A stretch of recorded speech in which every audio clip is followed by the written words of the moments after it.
My wife faked a pregnancy, complete with ultrasound photos and fake symptoms, just to stop me from leaving her, then let everyone believe I abandoned her after a miscarriage. She turned our entire friend group against me, played the grieving victim online, and married my best friend 8 months after our divorce. For 2 years, I was treated like a monster while she soaked up sympathy for a lie. But now that her fantasy has imploded and everyone knows the truth, guess who's crawling back? And guess who's not interested? Hey, before we move on to the video, please subscribe to the channel and hit the like button. Thanks. I never thought I'd be the kind of guy to get manipulated into a marriage. If you'd asked me 5 years ago, I would have laughed at the idea. I thought I was sharp, careful, too level-headed to fall for something like that. But then I met Claire. She was the kind of woman who could light up a room without trying. Everyone wanted to be around her. She was funny in a clever, fast-talking way, the type who always had a story, always knew the perfect timing for a joke. She was beautiful too, in a way that made people pay attention even when she walked into a gas station. I met her at a party a friend of mine dragged me to, and I remember thinking right away, I'm out of my league. We talked for hours that night. She told me about how she wanted to open a boutique bakery, how she loved indie horror films, how she hadn't spoken to her father in years because he was toxic. I admired that, the way she set boundaries, the way she spoke with such clarity about what she wanted and didn't want. We started dating not long after that. She made things exciting. She'd plan these random weekend getaways, or show up at my apartment with 3 different flavors of ice cream just because she felt like it. She kept me on my toes. I won't lie, the first 6 months felt like some kind of fever dream, intense, fun, fast. It wasn't perfect, of course. There were red flags, but I saw them as quirks at the time. Claire had a temper, but only in private. She didn't yell, she cut. When she was angry, she'd say things like, I guess I'm just not good enough for you, or you always find a way to ruin things. She cried a lot during arguments, which made me feel like the asshole every single time. No matter what we were fighting about, it always ended with me apologizing. She also had a tendency to lie. Small things, at first. Like saying she hadn't been out drinking when she clearly had, or that she forgot to tell me about plans with other guys she used to hook up with. Once, I found an old text from her to an ex saying she missed him. When I confronted her, she swore it was just closure, and that I was being controlling. But then she'd hold my face in her hands and say, I love you more than anyone else ever could. And I wanted to believe that. My friends were divided about her. My best friend Tom liked her, or at least acted like he did. He was always the peacemaker, the give her a chance guy. A few of my other friends weren't so sold. One of them told me Claire gave him bad vibes. But I brushed it off. People always judge women who are outspoken. That's what I told myself. We dated for 2 years. It was rocky, but I was committed. I really did love her. I thought maybe we just needed to grow into each other more, smooth out the edges, learn to fight fair. That kind of thing. Then she told me she was pregnant. It was a Tuesday evening. I had just come home from work. She was already in the apartment, waiting for me, pacing. Her eyes were red like she'd been crying. She sat me down on the couch and said, I have something big to tell you. I thought she was going to say she lost her job or her mom had cancer. Instead, she pulled a test out of her pocket and said, I'm pregnant. I just stared at her. I didn't even say anything for a full minute. I was 29. We hadn't talked seriously about kids, at least not anytime soon. We weren't even living together full-time. You're sure? I finally said. She nodded. I've taken 3 tests, and I already have a doctor's appointment. It felt like the floor dropped out beneath me. I wasn't angry. I wasn't excited either. I was numb. But she smiled at me, not scared, not worried, just pleased. Like she'd already planned this moment in her head. I said all the things you're supposed to say. We'll figure it out. I'm here for you. We'll do this together. Then she said, I don't want to be a single mom. I want this baby to have a real family. I want us to be a family. It wasn't exactly a proposal, but it may as well have been. I didn't say yes right away. I told her I needed time to think. But the next morning, she texted me a photo of a baby onesie and said, Our little peanut needs a name. That weekend, I bought a ring. Maybe you think I was weak. Maybe I was. But part of me genuinely wanted to do the right thing. I was raised to believe that if you bring a kid into the world, you show up. No excuses. No walking away. We told our families the next week. My mom cried. Claire's mom hugged me and said, You're going to be such a good husband and father. I always knew she'd find someone strong enough to love her right. Her friends threw a little congrats dinner. My friends looked at me like I'd lost my mind, but Tom slapped me on the back and said, "You'll make it work, man. You're solid." Everyone acted like this was some beautiful, spontaneous love story. Nobody asked any hard questions. Not even me. And when Claire said she wanted to move up the wedding, before I start showing too much, she said, I didn't push back. I didn't question why we had to plan a wedding in 6 weeks or why she was dodging every question I asked about doctor's appointments. I was caught in the current, drowning, but smiling for pictures. It never even occurred to me she might be lying. Not yet. The wedding happened just under 6 weeks later. We didn't have time to plan anything fancy, but Claire still managed to pull together something that looked like a Pinterest board exploded. Her mom paid for most of it. She said she'd been saving for this day ever since Claire was a little girl. There were fairy lights, flower garlands, a live acoustic singer, the whole deal. We rented a small garden venue on the outskirts of town. Claire wore a sleek white dress that barely hinted at any sort of baby bump, because there wasn't one. But I didn't know that yet. Looking back, there were moments I should have questioned harder. Things I chalked up to stress, or hormones, or just not wanting to rock the boat. Like the time I offered to come to her OB appointment, and she said, "It's just a quick checkup. No point in you missing work." She was always vague about the medical stuff. She never showed me ultrasound pictures. Said she wanted to wait until it looked more like a baby. She didn't seem nauseous or tired. No cravings. No mood swings beyond what she'd always had. But she told everyone about the pregnancy. That part wasn't hidden. She rubbed her stomach a lot in public, smiled when people asked when she was due, accepted congratulations like someone basking in the glow of motherhood. I convinced myself that I just didn't understand pregnancy symptoms. I even Googled it. How early do pregnancy symptoms start? Do all women get morning sickness? I found enough vague reassurance to silence the alarms in my head. The wedding went smoothly. People cried. People toasted. Claire kissed me like she meant it. I smiled for the camera. I don't remember a single thing about the food. After the reception, we spent a few nights at a cabin Claire had rented. The first night there, she barely touched me. Said she was tired. The second night, she cried for hours. I held her, asked her what was wrong, but she just shook her head and said, "Everything's changing so fast. I'm scared." I believed her. Of course I did. I thought, she's pregnant. We just got married. She's overwhelmed. I kept telling her, "We'll be okay. I've got you." God, I was stupid. A week after we got back, she said she had a doctor's appointment. She told me to meet her at the apartment afterward. When I walked in, she was sitting on the couch, pale and shaking. There were tissues everywhere. She didn't look up when I came in. I sat beside her and she said, "I lost the baby." My heart dropped. I wrapped my arms around her, and she collapsed into me. She cried so hard I thought she might throw up. I held her all night. I made tea. I called my boss and took the next day off. I told everyone, my mom, Tom, a couple coworkers, that we were going through a miscarriage and needed space. For a few days, that's what it was. Grief. Sadness. I cried too. I hadn't even wrapped my head around being a dad, but the loss still hurt. It felt like we'd been hit by a car mid-sentence. Claire spent most of her time in bed. I brought her food. I did all the chores. She didn't want to talk about the doctor's visit. It was too traumatic, she said. I don't want to go over it again. She wouldn't show me paperwork. Said she didn't want to relive it. I didn't push. She was grieving. I thought pressing her would make me an asshole. But then the phone rang. It was a week later. Claire was in the shower. Her phone lit up with a message.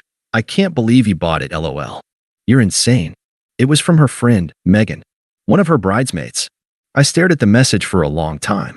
My stomach turned to ice. I didn't even know what I was doing. I just opened the thread. There weren't hundreds of texts, just a few recent ones. But they were enough. "Megan, you're really going through with this?" "Claire, I have to. He wasn't gonna marry me otherwise." "Megan, girl, you're gonna have to fake a miscarriage eventually." "Claire, I'll figure it out when I have to. Right now he's all in." I felt like I'd been punched in the face. I reread those texts over and over, hoping I misunderstood something. I didn't. She wasn't pregnant. She had never been pregnant. I waited until she got out of the shower, towel around her head, humming like nothing had happened. I was sitting on the edge of the bed, holding her phone. When she saw it in my hand, her face went still. "Is this a joke?" I asked. My voice was flat. I could barely get the words out. She froze, looked at me, then at the phone, then at me again. Her mouth opened, then closed. Say something, I said. She sat down on the floor, slowly. Her hands were shaking. I didn't know what else to do. You could have not lied about creating a human being. You could have not tricked me into marrying you. Her eyes filled with tears. I thought you were going to leave me. And you thought this would make me stay? I thought if we were married, you'd see how good we are together. I laughed. I couldn't help it. It was this bitter, ugly thing that came out of my throat. So you faked a pregnancy and a miscarriage. You lied to everyone. You let people mourn with you. She looked like she was trying to cry harder. You don't understand how scared I was. No, I said. You don't get to spin this like you were the victim. I packed a bag that night. I slept on Tom's couch, told him what happened, and that was when the second betrayal began. Because Tom, my best friend since college, the guy who stood beside me at the altar, looked at me and said, "Are you sure that's what happened?" I stared at him. I read the texts. She admitted it. He rubbed his neck. Look, man, Claire's been through a lot. She's always had issues with abandonment. So that makes this okay? I'm just saying, maybe don't throw away your marriage over one mistake. One mistake. He shrugged, like I was being dramatic. You guys just got married. Emotions are high. People do crazy stuff when they're scared. I wanted to scream. Instead, I went quiet. That night, I messaged 3 of my other friends. 2 didn't respond. One sent a message back that said, "I'm really sorry for what you're going through, but Claire said you've been kind of cold and distant lately. Maybe you should talk things out." Claire was already spinning it. By the end of the week, half the people we knew thought I had abandoned her after a miscarriage. She told them I was emotionally abusive, that I didn't comfort her, that I didn't believe she was hurting. I tried to tell the truth. I showed the texts. Most people didn't care. Megan denied ever sending them, said I must have faked screenshots. Claire cried on social media and posted a photo of a candlelight vigil she held for the baby we lost. People commented, "You're so strong. I can't believe what you're going through. Men are so heartless." I wasn't just betrayed. I was painted as the villain. And nobody, not even the people who had known me for years, stood up for me. I filed for divorce 10 days after I left. I didn't tell Claire first. I let her get served. There was no point trying to talk it through anymore. Anytime I confronted her, she flipped it on me, made it about how I didn't understand her, how I wasn't emotionally available, how I was cold. She posted about it the same day. A long, meandering Facebook status about losing her husband right after losing our baby, about grief and trauma and not being enough. The comment section read like a funeral guest book. Dozens of people telling her she was a warrior, that I didn't deserve her, that she'd rise from the ashes. She turned it into a story where she was the protagonist and I was just another bad man in a long line of them. The one who left. The one who abandoned her. She blocked me everywhere before I could respond. Tom unfollowed me a few days later. I messaged him. "Me, you still believe her?" "Tom, I don't know what to believe. You both seem messed up right now." That was the last time we spoke. Our friend group split down the middle. Most chose her. A few tried to stay neutral, which is a coward's way of saying, "I'll keep inviting her to brunch, but don't expect me to have your back." It felt like everyone had bought into the narrative. I was the emotionally repressed husband who couldn't deal with grief, and she was the beautiful, broken woman trying to hold it all together. And somehow, even with all the proof in front of them, they wanted to believe her. At first, I was angry. Then I was numb. I spent the first few weeks sleeping on a friend's air mattress. Not even a close friend, just someone from work who had a spare room and didn't ask questions. I ate fast food every day, didn't shower much. I stared at my phone a lot, rereading old messages from people who'd cut me off, wondering how long it would take for someone, anyone, to say, "Hey, maybe we were wrong." No one did. I ended up taking a leave of absence from work. I told HR I had a family emergency. I didn't know how to explain what had happened, how my wife had faked a pregnancy, and my entire social circle had shrugged like it was just a weird little bump in the road. The thing that hurt the most wasn't the marriage. It wasn't even Claire. It was how quickly people threw me away. I thought about that a lot in the following weeks. What it means when people choose sides. How flimsy most friendships really are. I'd been there for birthdays, weddings, funerals. I'd picked people up from airports at 3 a.m., driven across state lines to help someone move, dropped everything to comfort a friend during a breakup. And now they looked at me like I was radioactive. Like being close to me might get them canceled by association. Claire had weaponized her victimhood, and they let her. The divorce was uncontested. I included copies of the text messages in the filing. My lawyer told me quietly that I was probably doing the right thing walking away. She'd seen worse, but not much. I moved into a small one-bedroom across town. It was quiet. I didn't hang anything on the walls. Didn't buy furniture beyond a mattress and a couch. For months, I barely left the apartment. I stopped checking social media. Stopped answering texts from the few people still in my life. I didn't want to talk. I didn't want sympathy. I didn't want to hear another person tell me it'll get better. I didn't believe them. I tried therapy. The first therapist just nodded a lot and said, "That sounds painful." The second one was better. She told me I was grieving a betrayal, not just a relationship. That when someone weaponizes your sense of reality, it takes a long time to rebuild. You didn't lose your marriage, she said.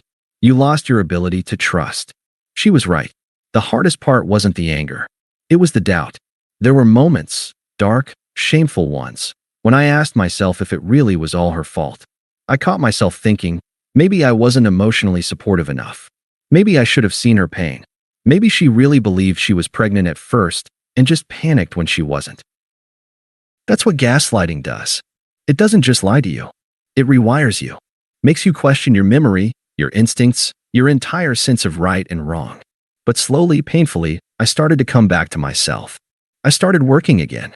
Went to the gym. Made myself eat something green once a day. I stopped drinking. Not because I had a problem, but because I didn't want to use anything to blur the pain. I needed to feel it. Burn it off. Sweat it out. Let it hollow me. Scrape me clean. So I could finally start filling myself back up with something that wasn't shame. I reconnected with a cousin I hadn't seen in years. He invited me on a camping trip. It was the first time in months I laughed without flinching. I joined a boxing gym. Started hitting things, not people, just bags. A lot of bags. I deleted every photo of Claire. Unsubscribed from the people who still followed her online. Let go of the idea that anyone was going to come back and say sorry. I was done waiting for apologies. I started living like she'd never existed. It didn't happen overnight, but somewhere around the 1-year mark, I realized I had gone a full day, a full week, without thinking about her. That was the day I knew I was getting better. And then, 2 years later, she messaged me. It was a random Tuesday in early spring. I'd just gotten home from work, kicked my shoes off, and was halfway through microwaving leftover curry when I saw the message request. It was from Claire. "Hey, I know this is probably weird after everything, but would you be open to talking?" I stared at the screen for a long time. My first instinct was to delete it. My second was to throw my phone across the room. Instead, I took a screenshot, then locked my phone and finished heating my dinner. I didn't answer that night. Or the next. It wasn't until the weekend that curiosity got the better of me. Not the kind of curiosity that comes from missing someone, more like watching a storm pass by in the distance and wondering if it might swing back around. So I replied, "What could we possibly have to talk about?" She answered almost instantly, "I just want to apologize." "Really? I've been in therapy. I know I hurt you." I didn't believe her, but I was calm enough now to want to see what she'd say. To hear the version of events she'd try to sell me now that her sob story had expired. So I agreed to meet. Neutral territory, a small coffee shop downtown. Public. Bright. No room for drama. When I walked in, she was already there, sitting by the window with a scarf around her neck, and that same innocent expression she used to weaponize. It didn't work on me anymore. She stood up when she saw me. "Hey." I nodded. "Claire." We sat. I didn't order anything. She had tea. I could tell she was nervous. She started with the usual, "I just want to say I'm sorry. For everything." I didn't say anything. She kept going. "At the time, I thought I was losing you. I panicked. I know it was wrong. I know I manipulated you." "You didn't just manipulate me," I said, finally. "You manipulated everyone. And you let people think I abandoned you after a miscarriage.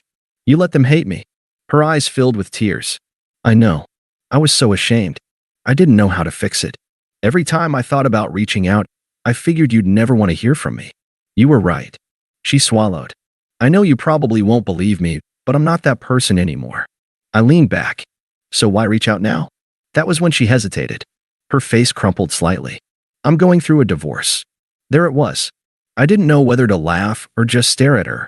She explained, haltingly, awkwardly, that she'd married a guy she met about 8 months after our divorce was finalized. One of Tom's friends, actually. She dropped that like it was a throwaway detail. I raised my eyebrows. Tom? As in my best friend Tom? She looked uncomfortable. We started talking after you left. It wasn't like we were dating while we were married. I shook my head, biting back the words I wanted to say. Claire went on. At first, it was good. He understood me. But after a while, it got toxic. Controlling. He'd bring up the stuff that happened with you any time we fought. He said he saved me from you. That's rich, I said. She looked up at me, then. I didn't reach out to get back together. I swear. I wanted to own my part in what happened. I'm sorry. Truly. It sounded rehearsed. Not fake, exactly. But like someone practicing how to cry at a parole hearing. I waited a moment, then asked, so, do the others know yet? That you lied? She looked away. A few. I told Megan. She's not speaking to me. I nodded. That's the part you didn't think through. When you lie like that, you can't control the fallout forever. Eventually, the wreckage catches up to you. She winced. I stood up. I appreciate the apology. I do. But it's not for me. It's for you. And you're going to have to live with what you did. She started to say something, but I didn't let her. I just said, goodbye, Claire, and walked out. I didn't look back. About 2 weeks later, I got a message from Tom. Hey, I heard you talk to Claire. Mind if we clear the air? I ignored it. He sent a follow-up.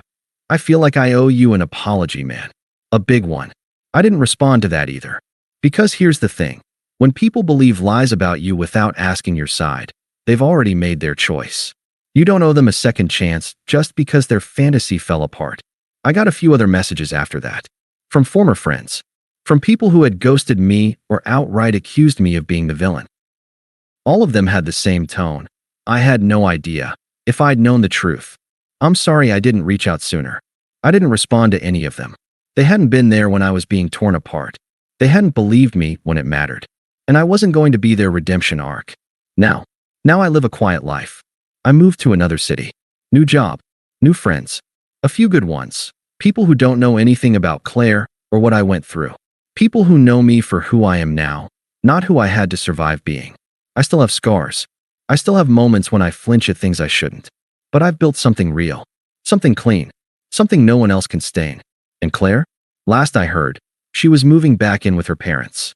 Some lies are so big, you can't run far enough to escape their weight. Eventually, they bury you. And sometimes, the best revenge is just being alive, being okay, and never, ever letting them back in. Thanks for watching.